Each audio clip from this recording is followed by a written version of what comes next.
Hey, we've got a beautiful morning here on Lake Fork, Texas. It's the first week April, and I'm with Guide Joe Ford. And the funny thing about it is, Joe, you're not from Texas. No. Born in Toronto, Ontario, Canada, from Bowmanville. But you guide both sides. You Yes, guide I down do. here in Texas. Yep. And what about back home? Back home, I guide multi-species in the Kawarthas, and we've been coming down here for the last few years to do the big bass guiding, February through June. And then I go home and start it all over again and fish some tournaments and I'm just have a lot of fun. I'm excited. I haven't been here for 20 years. The last time I was here, I was visiting my friends Jerry and Terry Moon, and here we are on Lake Fork, and the fish are biting, so it's time to get at it. Yeah, let's do it. Wow. That is a fish of a lifetime. Here we go, boy. Wow, that thing is a monster. They fight hard, don't they? Look at that magnificent fish. Look at the size of that fish.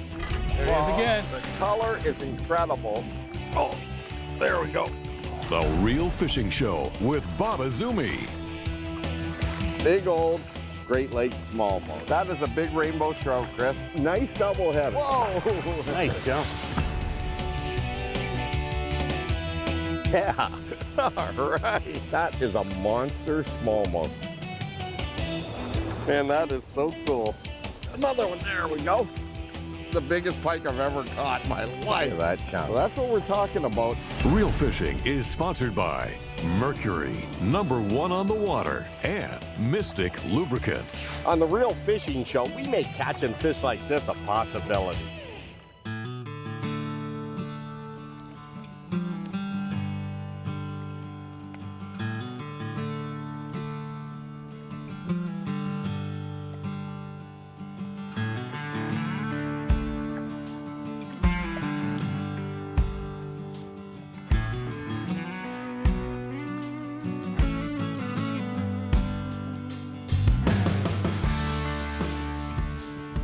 Fish. Nice. Good one? Oh, he's off. Come on. Come on. Oh, look. Look. Look at. Look at the size of that scale. We're talking carp. No, that's 15-pound largemouth, Bob. 15-pound largemouth. Good one? I think so. Let's put the power pole down. Oh, nice. Nice. All right. Let me get the net. Just work them over here. I just want to watch that sun there. Very cool. Good fish, good fish. Is it? Oh, nice. Let me just pull this down here so we don't blow it in. Very cool. Get them over here. All right. Yeah. There we go. Swing around that way. Nice. All right. That's a nice, chunky, healthy Lake Fork fish. Look at that belly on that thing. Now, I Yeah. wonder, is it pre-spawn or spawn? No, she's Oh, she's not really marked up. That's fat. Yeah, she's, you know, a smaller female for Lake Fork, but healthy. Very cool. Yeah. It's a bladed swim jig with a beach shad from Berkeley. Yeah, very It's a cool. nice bait. All right. Thank you, Mama. Wind-blown banks. Yeah, wind-blown banks on Lake Fork. Nice. She came off that wood, Bob. Oh, did it? Yeah, So it right was off that stump. So it was on the wood. Well, let's keep going down the shore and see what happens. You know, wind-blown banks, always a cool thing to fish because it just stirs up that light penetration and gets fish just swimming. There we go. That's a good fish. Yeah, buddy. That's a good fish right there. I don't know. Want me to turn the boat into him? Yeah, man, oh man. That was first cast on this little square bill crankbait. You know, Bob, that wind really helped us. Man, oh man. Stay up out of that stuff. When he comes up to the surface to flop, keep your rod low. First cast, I didn't reel it like 10 cranks. We'll just keep drifting that way. That's good. Stay with her. Oh yeah, buddy. That's a big one. What is that? Oh my goodness. Snagged. Oh, you caught a drum. Oh, don't even Look at the size of that. A humdrum. A humdrum day. It's a 9-pound drum. It was fighting. Oh. And I just slammed the boat.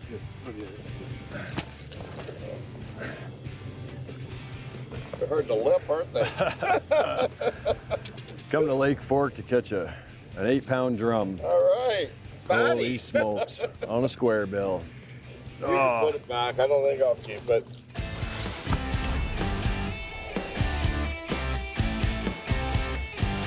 I get this question asked a lot. Do scents catch more fish? Well, over the years, I've used a lot of scents, and I'm here in the sales store, and on this end cap, it's full of different types of scent. We've got spray bottles, marinades, gels, all kinds of different types of attractants that you can use on your fishing lures. Now, my theory on fishing scent is this. If you can spray it or apply it onto your fishing lure, your artificial lure, and it gives you a 1 or 2% more chance of catching fish, to me that's worth it. Another thing is I believe that a scented lure, when fish grab it, they hold on to it longer, giving you a few more seconds to set the hook and catch that fish. So do scents work? As far as I'm concerned, yes they do. Coming up. Here we go. What have we got on here? Let's take a look down under with this week's Fish Eye View, sponsored by Mercury, #1 on the water. There are many reasons why fish hit and why they don't. Some of these are common knowledge, the weather, for instance. What's frustrating is how we miss out at times when fish are on. From an underwater perspective, we've made a 25-year study on this matter. If fish are feeding on an abundant and easily caught food source, they become conditioned to only eat that while ignoring all else.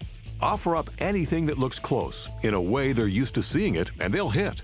With swimming targets, such as leeches, frogs, and crayfish, it's important to examine the movements of the real thing. Live bait is one solution, but it can fail to cooperate at a critical time. With artificial baits, you can emulate those lifelike actions at all times. This may in fact be the truth behind the claim, outfishes live bait. Minnows are a whole other matter entirely. Most predators see healthy, free-swimming targets as too much trouble. On the other hand, injured and struggling fish present themselves as an easy meal. Those erratic, panicked movements scream out beyond the range of vision. With imitations, it takes practice to duplicate this look consistently. Basically, you're telling those game fish a story. And when you get it right, you'll enjoy a happy ending every time. Hey, we've got a beautiful day here in October, and we're on Rice Lake at Elmhirst Resort. And this is an incredibly beautiful facility. And I'm here with Joe Ford. Joe, you've guided now since 2004. Wow, so you guide in Ontario at lakes like Rice Lake. And you also guide in Texas during the early spring, winter? Yep. Rice Lake is my home lake. Well, you're living the dream, my man. You're living the dream. And this is the first time I've ever stayed here at Elmhirst Resort. And, you know, I'm looking forward to it. What do you say we get the boat launched and get out there and sample some fall fishing on Rice Lake? Sounds like a plan.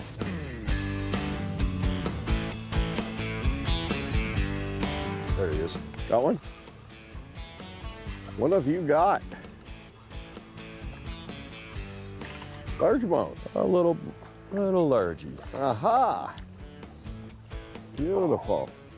So here we are, within sight of Elmhirst Resort, and you've broke the ice. The ice is broke. We haven't been fishing more than a few minutes, and here we are, Elmhirst Resort on beautiful Rice Lake here in southern Ontario in the Kawarthas, and you gotta love it when you launch the boat, come out of a beautiful resort, and start catching fish. Just like that. And look at the weather. Like, right. We couldn't ask for a better day. Well, Joe, let's see what we can catch.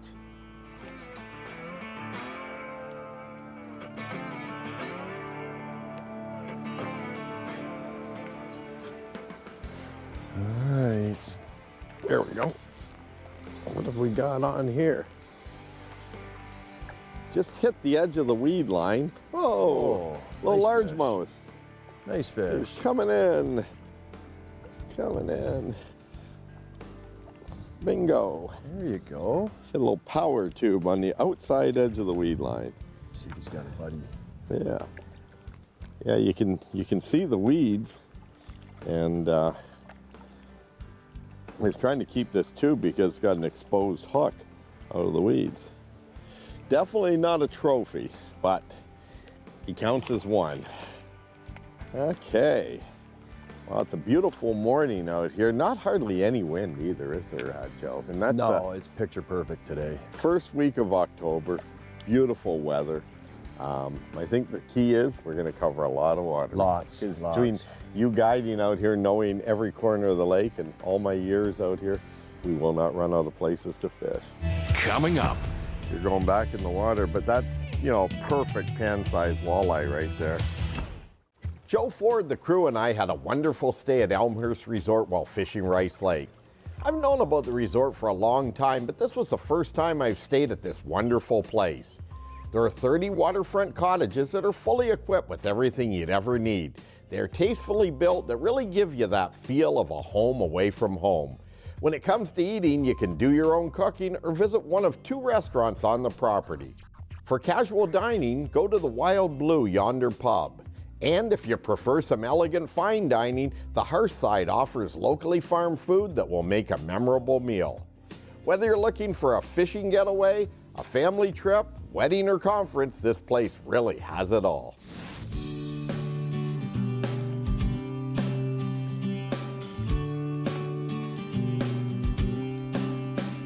But they're not there usually when the tournament rolls around. There he is.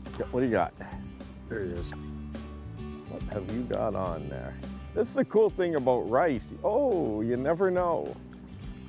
What is that, smallmouth? That looks like a smallie. Alrighty. You know, you never know what you're gonna catch out here in rice. Could Oh, it's be another a walleye. largemouth, Bob. What's that? Another largemouth. Another largie. Look at that. Yeah. Nice little largemouth. Green pumpkin. All right, the old power tube. Green pumpkin.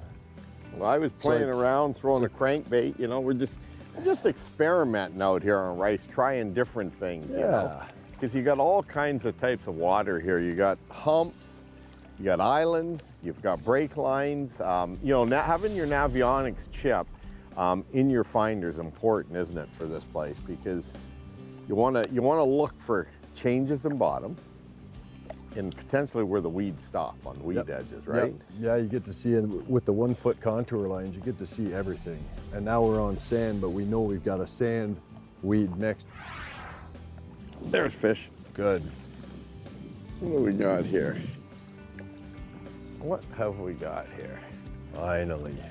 I Crank the noticed outside. we just came out of the weeds, and I noticed there was a bare bottom. And oh, there we go, walleye. Nice. Nice little walleye.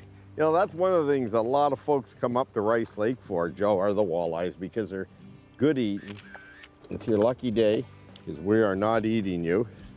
You're going back in the water, but that's, you know, perfect pan-sized walleye right there. Yeah, we talked about all the diversity Rice Lake has to offer, and you know, it's a perfect situation to catch a walleye or a smallmouth or a big largemouth on an outside weed line. All right, smallmouth. You know, it's funny, it popped the power tube when I popped it off a rock, and then it missed it. And then all of a sudden, it came back and grabbed it again. That's one thing about dragging a tube jig, you know? Yep. Is that sometimes, you know, you get stuck in a rock and you pop it off and you get them. Oh, Trigger the reaction. that's a nice smallmouth, isn't it? Yeah. All righty. Good fish. Very nice. Very cool. Oh, look at that. He was just barely hooked as the tube popped out. And funny, you know, with all the colors, that's called Goby Magic right there. And that color there's got a little bit of purple in it and all kinds of things in that power tube. But Look at the coloring on that. what a fish. beautiful fish. Now that is a nice Rice Lake smallmouth right there. We're not even fishing far from Elmhirst too. That's the cool thing about it. Look Yeah, at I think we can see it from here. that. Look at that. Isn't that cool? coming up. Oh, it's a muskie. Look at that. Stay on. This tip of the week is sponsored by Coleman, the outdoor company. Hey, we've all heard the old saying, location, location, location. Well, when it comes to finding fish, if you're not in an area that has fish, you're not going to catch them. So let's talk about it, because it's one of the most common questions that I get asked is, how do you find fish? Well, with limited time on the water, I mean, a lot of you have regular jobs, so you're not on the water full time like I am, but even when I'm on the water, if I'm fishing a tournament or taping a TV series, I really want to get the job done and get on fish quickly. So one of the things that I've done for years is to try to play the percentages. Playing the percentages means finding spots that are going to hold fish and not necessarily big spots. So what I'll do is, if I go in an area that looks all the same, I'm going to look for different things like transitions. I'll look for where the bottom changes, where the shoreline changes, where the weeds end or where the weeds start. There's 3 things that you have to keep in mind for finding fish. 1, your eyes. Always be on the lookout. Look on the shoreline for transitions, maybe where the rock ends and the sand starts. That could extend out into the water. Number 2, sunglasses. I can't stress it enough. Polarized sunglasses. When you're on the water, you want to have good polarized sunglasses, and you want to always be watching below the surface. You want to watch for fish following, of course, or for fish cruising by, but you really do want to look for any cover or structure down there, or maybe where the bottom changes. Those places will hold fish. And third but not least, mapping. I rely heavily on my Navionics mapping on my charts, and I'll look for potential fish holding areas. And so when it comes to location, it's playing the percentages by using those 3 elements, as well as looking for small transitions or changes that will hold fish. Remember, if you get a big area, you want something different amongst that big area, and that'll hold the fish every time. There's fish. Small. Oh, it's not bad. Not too bad. Oh, he's off. That was a pretty good size. No, he's on. There you go. There he is. I thought he got off. All right, Mr. Smallmouth. Nice. Weed line fish. Cranking the weed lines. You know, it's funny, the water temperature's still warm, even though it's the first part of October, but the crazy thing is this fish is cold to the touch. And weird when you think about you would think it would be very warm too, but this is how she goes. So, you know, there's a lot of brown weed here where we're fishing right now.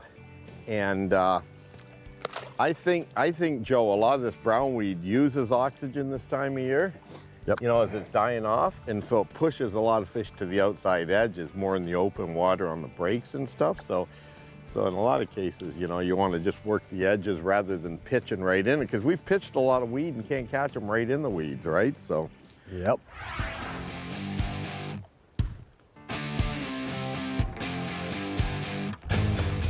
Got him. That's good fish. All right. He was inside that on the sand. Aha. Oh, stay out of there. Good stuff. What'd you do? Throw that tube right up in there shallow? I think I got a good look at him. Yeah, I threw it right up there on the sand, inside that weed line. He's taking you for a ride. Yeah, he is. Just trying to keep out of this dead weed. Good stuff. Oh, that's a big fish. What is that? Oh, it's a muskie. Look at that. Nice. Stay on. Oh, did you see that thing jump? I just dropped the net. We're going to need a bigger net. Oh, he's under the boat. Uh-oh, here. You want to turn the boat that way? Okay. Whoa. Let me hold you, Joe. I don't want to lose you. Light line, finesse muskie fishing. He's going under the trolling. Oh, he's good now. Okay. Now you got him out of the weeds and in the open water here. We'll just follow him. Oh, look at that thing. That is on a wild. spinning rod, of course. Well, I don't know. We'll see it. Oh, that thing's got some energy. You know, I was talking about water temperature earlier. Well, it's not It's cool. It's not cold, but that fish there's got some muscle, doesn't it? I'm telling you, I mean, I hope that thing isn't all the way in its mouth. If the tube is hooked in the corner here, that's a good thing. Oh, but if, oh, look at it. There he is. Look at that thing. Oh, look at that thing. Nice. Just let him go. There's no sense in horsing him. no. And here you are. You tag a muskie up there where the smallmouth should be. Okay, I might be able to net him. Hold on. I think it'll fit barely. Look at that. You got him hooked Tube perfect. jigs right. Oh, yeah. Oh, yeah. Nice. Okay, you ready? You gonna get him under the We'll gill get 'em. plate? Here. We'll get him. Oh, that's a great fish. Isn't that something? That is. Good job, man. You know, I thought I had. you're like so a- lucky the way you had that hook. I thought I right had like in the a. lip, right here, as opposed to, you got him? Yep. Nice. Whoa, he's gonna go. Oh. Here. Okay. Good stuff.